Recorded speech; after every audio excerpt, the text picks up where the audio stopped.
බදුල්ල නගර සීමාවට පයින් යන දුර. මිහිලිය දේපළ වෙළඳාම් පෙති මෙන්න ඔබට අගනා නිවසක් වටින නිවසක් චන්දන අද දවසේදී අපි ඔබට හඳුන්වලා දෙන්නේ. මොකද බදුල්ල නගරේ ඉඳලා පිහිනුම් තටාකයේ ආසන්නින් එන්න පුළුවන් බොහොම ළඟ.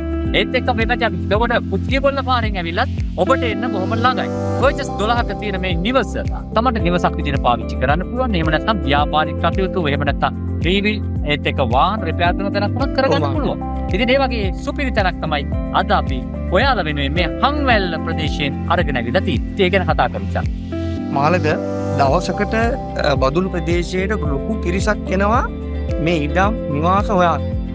ඒ එලා අතරේ තව කොටසක් එනවා තමන්ගේ කුඩා ව්‍යාපාරේ පටන් ගන්න තැනක් හොයන. ඇත්තටම බදුල්ල නගරය තුල ඉඩක් හොයා ගන්නවා කියන එක හරිම අපහසුකමක්. ඒ අතර මේ වගේ ඉඩම් දැන් මේ නිවස ළඟම අපේ තව ඉඩමකුත් තියෙනවා. දැන් අපි ඊළඟට යන්නේ මේ ඉඩමටනේ මාළක. ඒකට මේ අවස්ථාව අපි හඳුන්වලා දෙන්නේ මාළක නිවසක් විදියට පාවිච්චි කරන්නත් පුළුවන්. ඔබේ කුඩා ව්‍යාපාරය කරාජ්‍ය වැඩි දියුණු කරගන්න හොඳම අවස්ථාවක් වань මෙතන. මොකද මේක සින්නතර ඉඩමක් බැංගුණායි පාසුවක් ලබා ගන්න පුළුවන්. ඉතින් හොඳ අවස්ථාවක්.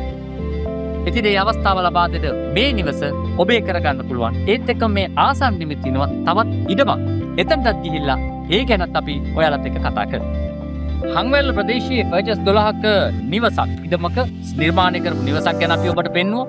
ඒත් එක්කම හංවැල්ල බෝධියත් එක්කම තියෙන තැනක ඔයාලට සුපිරි ඉඩමක් ඔබ වෙනුවෙන් තිබෙනවා. ඒතර කොච්චර ප්‍රමාණයක් තියෙනවද චන්දන? එතන මාළක තියෙනවා පර්චස් 12ක් තියෙනවා. පර්චස් 12ක ඉඩමක් තිබෙනවා හංවැල්ලෙම. ඔන්න ගෙයක් තියෙනවා. ඒ ආසන්නම ඉඩමක් තියෙනවා. එතනදී ඔබට අවශ්‍ය නම් ඉඩම එහෙම නැත්නම් ගේ මිලදී ගන්නත් පුළුවන්. ඉතින් අපිට කතා කරන්න පුළුවන් මේ අපි ඉන්න තැන පිටිපස්ස තියෙන ඉඩමත් මේ වෙන විට මිහිලිය වෙතින් විකුණා අවසන්. ඉතින් විකුණලා ඉවර වෙලා තියෙන. ඒත් ඔබට පුළුවන් මිහිලිය දේපළ වෙළඳාම් කාර්යාලයට ඇවිල්ලා මේ ඉඩම කීයද විකුණුනේ කියලා හිතා ගන්න පුළුවන්. ඔබට දැනගන්න පුළුවන්. ඊට වැඩිය 140ක් අඩුවෙන් හංවැල්ල ඉඩම ලබා දෙන්න සූදානම්ින් ඉන්නවා. ඉතින් එන්න ඔබත් මිහිලිය දේපළ වෙළඳාම් වෙතට.